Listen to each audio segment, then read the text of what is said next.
नमस्कार दोस्तों, आप सुन रहे हैं रेडियो इश्किया और मैं हूं आपका दोस्त आरजे निश। Romance on the airwaves, let the epic feeling play.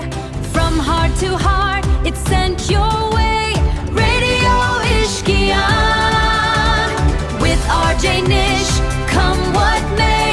Radio Ishkia, turning your night into day. Radio Ishkia. दोस्तों, क्या कभी आपकी जिंदगी में ऐसा हुआ है कि किसी इंसान ने आपको एक झटके में सिर्फ यह कहकर छोड़ दिया कि हमारा कोई फ्यूचर नहीं है, हम दोनों का साथ यहीं तक था। आज रेडियो इश्किया की महफिल में एक ऐसे टूटे हुए दिल की अधूरी वफा और बिखरे हुए स्वाभिमान की सच्ची दास्तान लेकर आया हूं, जो आपको यह सोचने पर मजबूर कर देगी कि क्या सच में आज के इस मतलबी दौर में किसी से सच्चे जज्बातों की कोई कीमत नहीं है। इस कहानी को बिल्कुल अंत तक और अकेले में सुनिएगा, क्योंकि इसका एक एक शब्द आपकी आंखों में आंसू ला देगा। आइए सुनते हैं कबीर और सायरा की ये अधूरी दास्तान। कबीर एक बेहद सीधा मध्यम वर्गीय परिवार का लड़का था, जो अपनी आवाज और अपने शब्दों से दुनिया जीतना चाहता था, और सायरा एक बड़े घर की चंचल लड़की जिसे कबीर की सादगी से मोहब्बत हो गई थी। दोनों ने साथ में 7 साल बिताए। इन 7 सालों में कबीर ने अपनी जिंदगी का हर एक पन्ना सायरा के नाम कर दिया था। जब कबीर के पास जेब में पैसे नहीं होते थे, तब भी वो अपनी खुशियां बेचकर सायरा के चेहरे पे मुस्कुराहट लाता था। लेकिन वक्त हमेशा एक जैसा नहीं रहता। कबीर का करियर थोड़ा डगमगाया।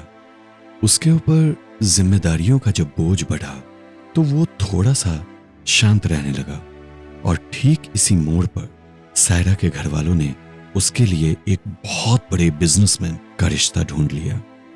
सायरा ने कबीर से लड़ना छोड़ दिया था। वो अब कबीर के फोन का जवाब घंटों बाद देती थी। कबीर सोचता था कि सायरा शायद परेशान होगी, और वो मेहनत करता रहा। लेकिन उस शाम सायरा ने कबीर को उसके पुराने कैफे में बुलाया। कबीर बहुत खुश था। वो दौड़ता हुआ कैफे पहुंचा। उसने हमेशा की तरह 2 कप कड़क चाय का ऑर्डर दिया। सायरा सामने बैठी थी, लेकिन उसकी आंखों में वो पुरानी चमक नहीं थी। उसने अपनी उंगली से वो अंगूठी उतारी जो कबीर ने अपनी पहली कमाई से उसे दी थी, और मेज पर रख दी। सायरा ने बहुत ठंडे लहजे में कहा, कबीर, प्यार अपनी जगह है, लेकिन प्रैक्टिकल होना पड़ता है। मेरे घर वाले नहीं मानेंगे, और मैं सच कहूं तो मैं एक अनिश्चित भविष्य के सहारे अपनी पूरी जिंदगी नहीं गुजार सकती। हम दोनों का कोई फ्यूचर नहीं है, तुम मुझे भूल जाओ। कबीर ने सायरा को देखा। उसकी आंखों में आंसू नहीं थे, बल्कि गहरा सन्नाटा था। उसने चाय का एक घूंट लिया, जो अब बिल्कुल कड़वी और ठंडी हो चुकी थी। कबीर चाहता तो भीख मांग सकता था, रो सकता था, अपने 7 साल का वास्ता दे सकता था, लेकिन उसकी रगों में जो स्वाभिमान था, उसने कबीर को रोक लिया। कबीर ने सिर्फ इतना कहा, सायरा, तुम्हारे फैसले का सम्मान है, बस एक बात याद रखना, वक्त और इंसान हमेशा एक जैसे नहीं रहते। आज मेरा वक्त खराब है, इसलिए मेरी वफा भी तुम्हें अधूरी लगती है। सायरा उठकर चली गई। कबीर वहां बैठा रहा। बाहर बारिश शुरू हो चुकी थी, और कैफे की उस मेज पर एक तरफ ठंडी हो चुकी चाय थी, और दूसरी तरफ कबीर का टूटा हुआ स्वाभिमान।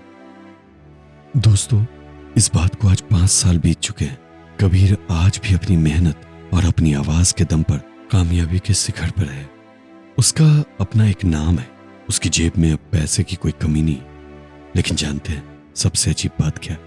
आज भी जब वो किसी कैफे में जाता तो वो हमेशा 2 कप चाय का ऑर्डर देता। 1 कप खुद पीता और दूसरा कप मेज पर वैसे ही ठंडा हो।